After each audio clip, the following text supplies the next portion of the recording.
लूका रचित सुसमाचार उसका 11 अध्याय उसके 1 पद से लेकर 4 पद तक हम पढ़ेंगे। लूका रचित सुसमाचार उसका 11 अध्याय 1 पद से लेकर 4 पद तक ध्यान पूर्वक सुने। वह किसी जगह प्रार्थना कर रहा था। जब वह प्रार्थना कर चुका तो उसके चेलों में से एक ने उससे कहा, हे प्रभु, जैसे योना ने अपने चेलों को प्रार्थना करना सिखाया वैसे ही हमें भी तू सिखा दे। उसने उनसे कहा, जब तुम प्रार्थना करो तो कहो, हे पिता, तेरा नाम पवित्र माना जाए, तेरा राज्य आए, हमारी दिन भर की रोटी हर दिन हमें दिया कर और हमारे पापों को क्षमा कर, क्योंकि हम भी अपने हर एक अपराधी को क्षमा करते हैं, और हमें परीक्षा में न ला। पिता पुत्र पवित्र आत्मा के नाम से प्रभु, हम आपके वचन को जब मनन करते हैं, मदद और सहायता करें। In the name of Father to Son and Holy Spirit, आमीन। अक्सर बाइबल में गॉस्पेल को जो हम पढ़ते हैं तो प्रभु यीशु मसीह के प्रार्थना के जीवन के बारे में अक्सर आप पाएंगे। प्रभु यीशु मसीह अधिक से अधिक समय प्रार्थना में व्यतीत किया करते थे और चेलों ने अपने आंखों से इसे देखा है और प्रार्थना करते अपने कानों से सुना है। और प्रार्थना का प्रभाव कैसा होता है, उन्होंने प्रभु यीशु मसीह के साथ रह करके उन चिन्हों, चमत्कारों को, अद्भुत कामों को उन्होंने देखा है। प्रार्थना के रहस्य को समझने के लिए और किस तरीके से करना है, उस बात को जानने के लिए चेले काफी उत्सुक थे और उन्होंने ये सवाल प्रभु से किया कि हे प्रभु, आप हमें भी प्रार्थना करना सिखा दें। तो यीशु मसीह उन्हें इस प्रकार से प्रार्थना करना सिखाते हैं 2 पद से लेकर 4 पद तक। तो इसमें से मैं 7 बातें हैं जो आपके सामने रखूंगा। 7 P यहाँ पर मैं आपके सामने प्रेजेंट करूंगा प्रार्थना के ऊपर। पहली है, प्रभु यीशु मसीह जो उन्हें प्रार्थना करने के बारे में सिखा रहे थे, तो पहली चीज उन्होंने जो उन्हें बताया, प्रार्थना में एक चीज हमेशा याद रखना, वो है 2 पद में लिखा है, जब तुम प्रार्थना करो तो कहो, हे पिता। यानी पहली बात जो परमेश्वर प्रभु यीशु मसीह अपने शिष्यों को बताना चाहते थे वो यह है presence. First P stand for presence. परमेश्वर पिता की उपस्थिति को महसूस करना बहुत जरूरी है। जब आप में प्रार्थना में जमा होते हैं, परमेश्वर पिता की उपस्थिति को वहां पर महसूस करें, और वही उन्हें प्रभु यीशु मसीह बताना चाहते थे। आप कहीं पर भी हो, भले कलीसिया में हो, भले कहीं भी आप प्रार्थना अगर कर रहे हैं, तो फर्स्ट थिंग जो आपको याद रखने की आवश्यकता है, पहले परमेश्वर की उपस्थिति वहां पर क्या करें, महसूस करें। इसलिए वो कहते हैं हे पिता, इस प्रकार से करना। हे पिता जब हम कहते हैं, पिता अगर हमारे सामने है तभी हम उसे कहते हैं पिता। अगर पिता दूर है तो हम संबोधित उस प्रकार से नहीं करते। पिता अगर हमारे आसपास है तो कहते हैं हम पिता, क्योंकि पिता की उपस्थिति हमारे पास है। तो प्रभु यीशु मसीह ये उन्हें सिखाना चाहते हैं कि पिता, परमेश्वर की उपस्थिति मौजूद है, क्योंकि परमेश्वर का स्वभाव, उसके जो डिवाइन एट्रीब्यूट, प्रभु यीशु मसीह या परमेश्वर के जो एट्रीब्यूट्स के बारे में जब हम पढ़ते हैं, वो सर्वज्ञानी है, सर्वव्यापी है, सर्व सामर्थी है। तो परमेश्वर हर जगह उपस्थित हैं। परमेश्वर की उपस्थिति को महसूस करना बहुत जरूरी है, जो प्रार्थना में पहली बात उन्होंने सिखाई। दूसरी बात जो उन्होंने सिखाई वो है, तेरा नाम पवित्र माना जाए। दूसरी पी स्टैंड फॉर प्रेज। पिता परमेश्वर की उपस्थिति को पहले महसूस करें और उस पिता के नाम को पवित्र मानते हुए या उसका आदर करते हुए, उसका सम्मान करते हुए उसकी आराधना करते हुए आपको इस बात को महसूस करना है। तो दूसरी बात जो उन्हें बताना चाह रहे थे वो है कि तेरा नाम पवित्र माना जाए। परमेश्वर की उपस्थिति में परमेश्वर की पवित्रता को महसूस करना बहुत जरूरी है। परमेश्वर की आराधना करना बहुत जरूरी है। परमेश्वर को सम्मान देना जरूरी है, क्योंकि परमेश्वर पवित्र है। और पवित्र परमेश्वर के जब आप और मैं उसकी उपस्थिति में हैं, तो हमारा हृदय, हमारा मन, हमारा सोच, हमारी समझ उस आदर से भरी हुई होनी चाहिए कि परमेश्वर यहाँ पर मौजूद है। उसका आदर और सम्मान हमें करने की आवश्यकता है, या उसकी स्तुति, उसकी महिमा, उसकी पवित्रता को महसूस करना बहुत जरूरी है। तो दूसरी बात प्रभु यीशु मसीह ने अपने शिष्यों को ये सिखाई कि जब भी आप प्रार्थना के लिए जमा हों या प्रार्थना करें, तो परमेश्वर की उपस्थिति या उसकी पवित्रता को महसूस करें। और अगली बात जो उन्होंने अपने चेलों को सिखाया वो है तेरा राज्य आए। जो तीसरा पी स्टैंड फॉर पर्पस। परमेश्वर के राज्य के लिए हमें प्रार्थना करने की आवश्यकता है। हमारी प्रार्थना का उद्देश्य होना चाहिए। जब हम प्रार्थना में जमा होते हैं, जब हम प्रार्थना करते हैं, एक उद्देश्य होना चाहिए। बिना उद्देश्य का कोई भी चीज हम लोग करते नहीं हैं। और प्रार्थना भी हमारी उद्देश्य के साथ होना चाहिए। यही प्रभु यीशु मसीह उन्हें अपने चेलों को सिखाना चाहते थे कि जब आप प्रार्थना करें तो आपकी प्रार्थना में उद्देश्य होना चाहिए। किस लिए प्रार्थना कर रहे हैं, क्यों प्रार्थना कर रहे हैं। और उन्होंने कहा तेरा राज्य आए। मेन हमारा प्रार्थना इसीलिए हम लोग करते हैं ताकि कोई नाश ना हो, ताकि कोई नाश ना हो और उनका जीवन बचाया जाए। और उनका जीवन बचाया जाए तो परमेश्वर के राज्य में, स्वर्ग राज्य के वारिस होने पाए। और हमारी प्रार्थना में उद्देश्य होना चाहिए। जब भी हम प्रार्थना करें, अपने व्यक्तिगत के लिए प्रार्थना करें, या बीमारों के लिए प्रार्थना करें, या जरूरतमंदों के लिए प्रार्थना करें, तो हमारी प्रार्थना का एक उद्देश्य होना चाहिए। और यही यहाँ पर प्रभु यीशु मसीह अपने शिष्यों को सिखाते हैं कि जब आप प्रार्थना करें तो आपकी प्रार्थना का उद्देश्य होना चाहिए, पर्पस होना चाहिए। अगली बात जो प्रभु यीशु मसीह ने अपने शिष्यों को सिखाई वो 3 वचन में, हमारी दिन भर की रोटी हर दिन हमें दिया कर। चौथा पी जो है वो है पिटीशन।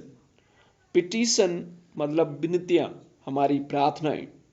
जो आप में प्रार्थना करते हैं, विनती करते हैं, वो अपनी आवश्यकताओं के लिए भी करें, अपनी ज़रूरतों के लिए भी करें। बहुत सारी ज़रूरतें आपकी, मेरी, क्योंकि आप में इस पृथ्वी पर हैं। और इस पृथ्वी में जब आप में है तो खाने के लिए भोजन चाहिए, पहनने के लिए वस्त्र चाहिए, रहने के लिए घर चाहिए। ये हमारी दैनिक आवश्यकताएं हैं और ये हमारी बेसिक ज़रूरतें हैं। तो प्रभु यीशु मसीह कहते हैं कि अपने शिष्यों को उन्होंने सिखाया कि अपनी ज़रूरतों के लिए भी आप मांगो।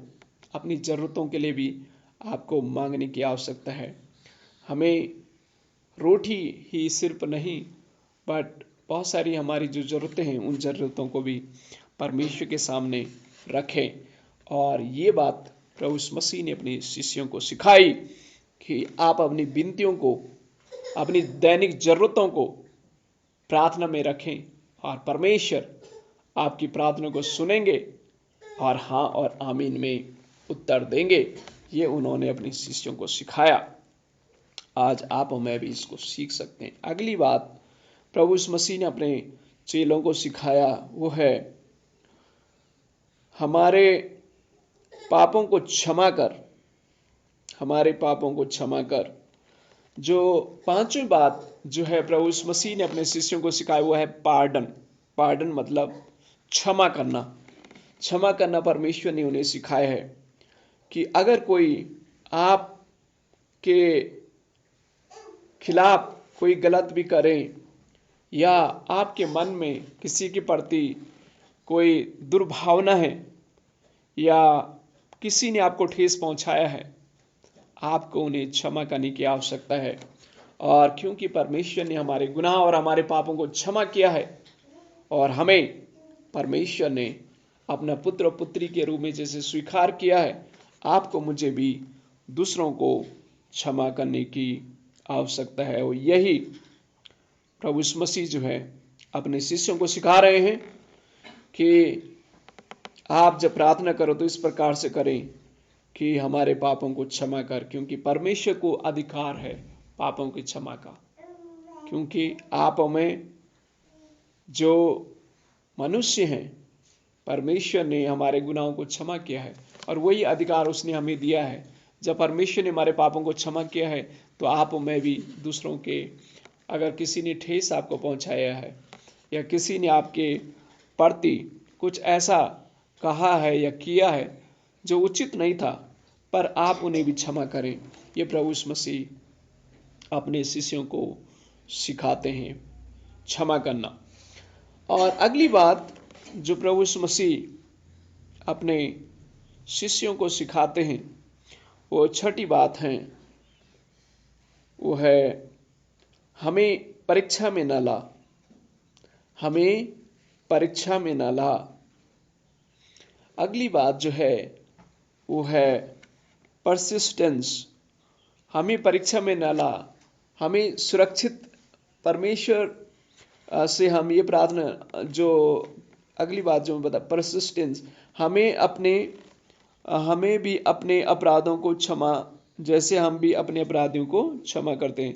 तो हमें क्षमा जो है ये लगातार करने की आवश्यकता है। ये नहीं कि एक बार आपने क्षमा कर दिया और फिर किसी ने अगर आपके खिलाफ कुछ कर दिया तो आप फिर रिवेंज कर रहे हैं या उसका बदला ले रहे हैं, ऐसा नहीं।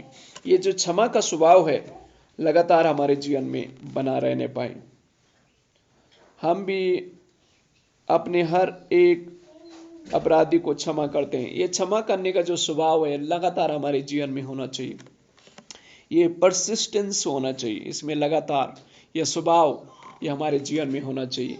और यही प्रभु यीशु मसीह अपने शिष्यों को सिखा रहे थे कि आपको दूसरों के गुनाहों को क्षमा करने की आवश्यकता है। एक बार प्रभु यीशु मसीह के शिष्य प्रभु यीशु मसीह से पूछते हैं, हे प्रभु, अगर मेरा भाई मेरे खिलाफ गलत करें तो मैं कितनी बार उसको क्षमा करूं? 7 बार? प्रभु यीशु मसीह उसे कहते हैं 7 के 77 गुना के बाद, यानी इसकी कोई सीमा नहीं है, आपको क्षमा करना है। तो क्षमा करना एक हमारा स्वभाव हो और ये स्वभाव जो है वो लगातार रहे, परसिस्टेंस रहे, ये स्वभाव हमारा लगातार क्षमा करने का स्वभाव रहे। और यही छठी बात जो है प्रभु यीशु मसीह ने अपने शिष्यों को सिखाई।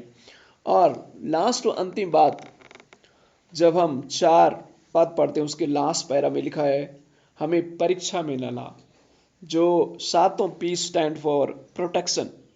प्रभु यीशु मसीह अपने शिष्यों को कह रहे हैं जब आप प्रार्थना करो तो ये प्रार्थना करें कि हमें परीक्षा में न ला, हमें प्रोटेक्शन, परमेश्वर की प्रोटेक्शन के लिए, परमेश्वर की सुरक्षा के लिए हमें प्रार्थना करने की आवश्यकता है।